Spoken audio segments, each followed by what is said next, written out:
Be careful what you copy from other people because you don't see the full picture.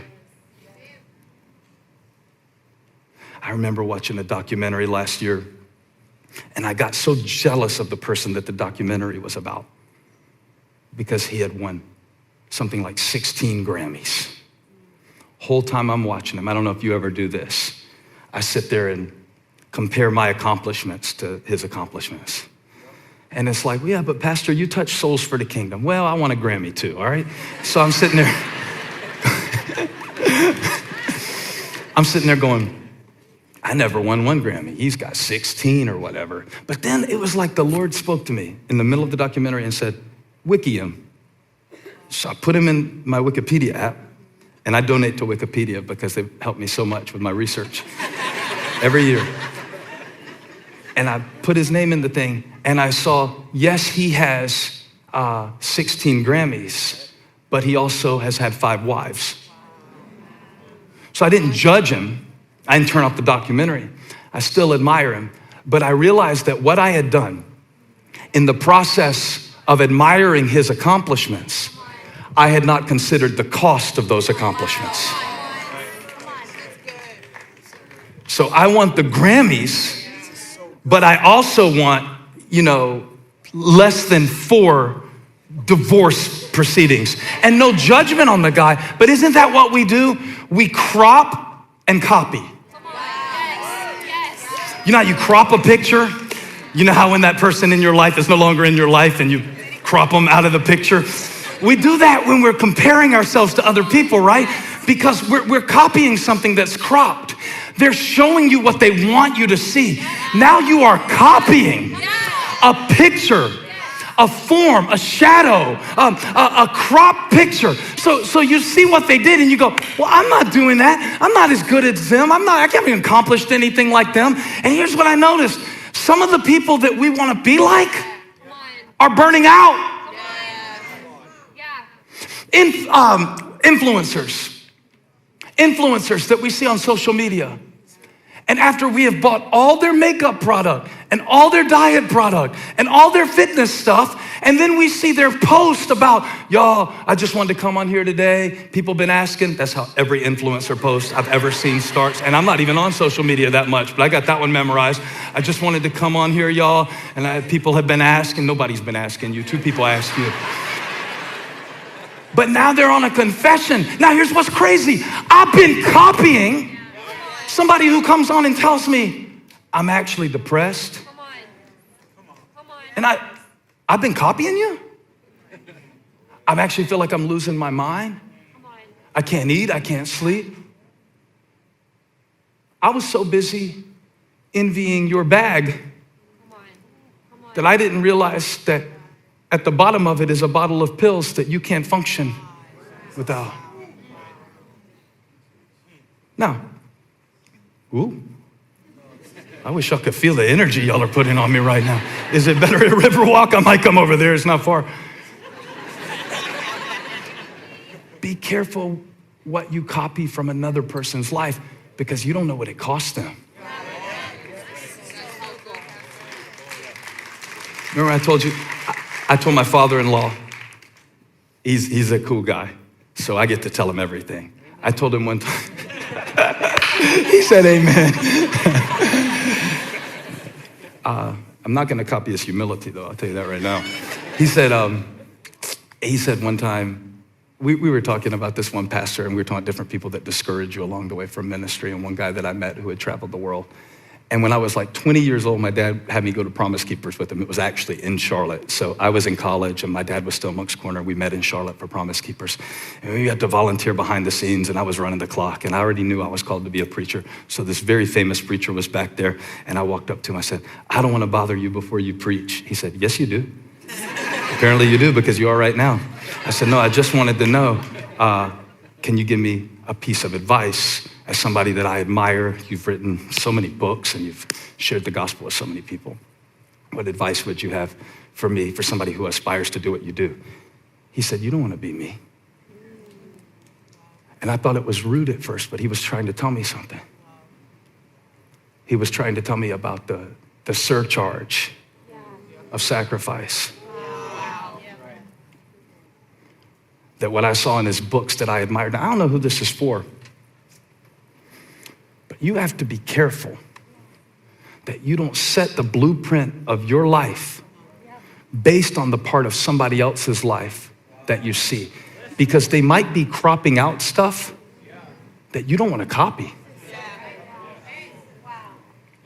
I wish this was Inside Elevation, because I would tell all the pastors in this room, there's some stuff about Elevation Church I would not advise you to do. It's a great church. To me, it's the best church in the world. I love the church I pastor, and you can't talk me out of that. But come on, man, when we call the event Inside Elevation, it's not really Inside Elevation. It's barely inside. It's like lobby elevation. It is not kitchen elevation. You're not gonna see the real mess of it. But see, this is what we do. We wanna copy one part of somebody's life. And what happens when we do that is we miss the bigger picture. I wonder, have you been missing the bigger picture because you've been trying to copy somebody else and you saw one part of their life? They got more followers than you, but their kids aren't following them anymore because they're never there. Wow. That's right, that's why I don't do social media. I'm not just talking about the platform. I'm talking about the thing inside of us. You know what I mean? Where we copy somebody who, if you could really get them, they said, don't do it like that. That's crazy, it cost me too much. Have I depressed y'all enough? No. The writer of Hebrews, nobody even knows who wrote Hebrews, but he's so brilliant because he's showing us Moses. Why is he showing us Moses and then Jesus? Because he's showing you that Moses could only take you so far. Even for the children of Israel, I mean, think about it. Moses led them to the edge of the promised land, but he didn't get to take them in. Joshua did that. And when God called Joshua, now Moses was a great man, no doubt about it. Moses was really actually gracious with the people that he led, because God said one time, well, I'll just kill them and start all over with you and give you better people to lead. He said, Lord, don't do that. It'll make you look bad. You said you put your name on these people and your hand was on them, bring them out of Egypt. So if you kill them, it's gonna make you look bad. I probably would vote for you to kill them too. But if we really take this into consideration, it's not good for your reputation, God, even though it's my preference right now. That notwithstanding, Moses was so controlled by the focus group that he sent into the promised land that he copied the fear of the 10 spies who said we can't go in, and he never got to lead the people. So by the time that Moses dies in Joshua chapter 1, God is giving Joshua a talk about what he's called him to do. And he says something kind of cool, because remember, Moses really knew God. Moses really knew God. But look at this in Joshua chapter 1, verse 5. After he says, I'm gonna give you this land that I swore to the people, Joshua 1:5. No one will be able to stand against you all the days of your life. As I was with, so I will be with you. Now what does that mean? That means I'm gonna be present with you like I was present with him. But your process, Joshua, will not be like Moses' process. And another thing, his limitations will not be your limitations. Where he stopped is where you're starting. Where he stopped is where you're starting. You're not gonna be like me. You're gonna be better than me. You're gonna be so much better than me. You're not Stephen Furtick's son. I'm gonna be Elijah Furtick's dad, Graham Furtick's dad, Abby Furtick's dad. Do you understand? When God calls you, when he puts his spirit in you, you are not limited by what you've seen. That's not the end of your potential. So he tells Joshua, I'm gonna be with you like I was with Moses. I will never leave you nor forsake you. Verse 6, be strong and courageous, because you will lead these people to inherit the land I swore to their ancestors to give them. Next verse, be strong and very courageous. Be careful. What's my sermon called? Be careful what you copy. So Joshua, listen, I want you to listen like God's talking to you. Don't be limited by what you saw Moses do. Moses is not your model, God is. That's what the writer of Hebrews is saying. See, the law could only take you so far. That's why Jesus came. The law was good, but it could only get you so far. The law was great, but it was flawed in that you couldn't keep it. There was nothing wrong with the law. There was something wrong with me. I'm the lid that kept me from going further when the law was my regulation. So now, what the law was powerless to do, in that it was weakened by the sinful nature, God did by sending his son, the better high priest, in the order of Melchizedek, whose blood weighs more than 1,000,000 bulls and goats and doves. That's who Jesus is. He is the arbitrator and the mediator of a better covenant. My covenant is not with Moses. My covenant is not with my past. My covenant is not with others. My covenant is not with my genetics. My covenant is not with my depression. My covenant is not with fear. My covenant is not with 10 spies. My covenant is not with this staff. My covenant is not with Pharaoh. My covenant is with my Father. I got a covenant, a better covenant. Somebody shout better, better, better, better, better, better, better. It's gonna be better, better, better, better. So be careful what you copy from before when God is trying to bring you into something better.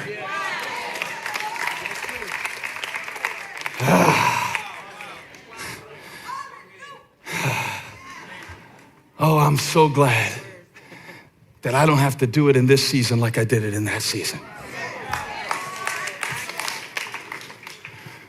He said, you're still, okay. You know how we talked about copying the world when we started the sermon? All those drug dealers and TikTokers and all those evil. That's not who the writer of Hebrews was talking to. They weren't copying the world. They were stuck in a copy of a copy of a copy of a copy of a copy of worship. Come on. That was external. Wouldn't that be hard? Like, I can't even drive when I go to London because they drive on the wrong side of the road. That's right, it's the wrong side of the road. It's pounds, not kilograms, too, while we're at it, but there you go. You know, that's hard for me to even drive on the other side of the road. They're having to believe. They never personally saw Jesus. They're having to believe in that and let go of what they were always taught would bring them to God. So, if I can make this practical, because I know that's a little abstract. Most of what we copy in relationships is not what we were taught, but what we caught from the relational dynamics that we were around. You know how coronavirus is contagious? So is crazy. And they don't make a mask for that yet. If they could invent a mask for that, how many of y'all would buy it? $50, $100?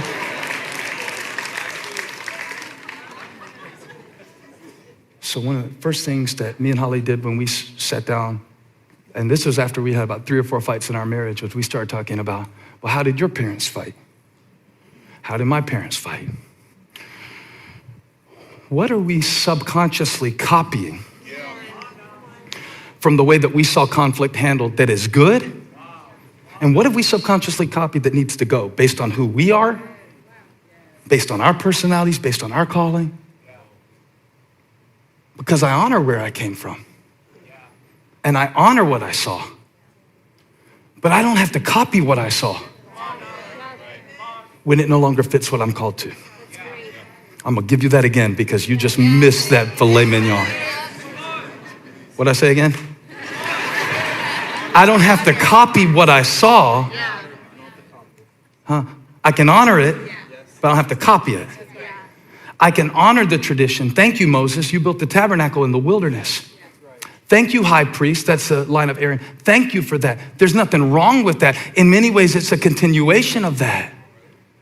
But are you copying something that you're no longer called to? And another thing, this is what happened with the Pharisees. You remember the Pharisees and the Sadducees?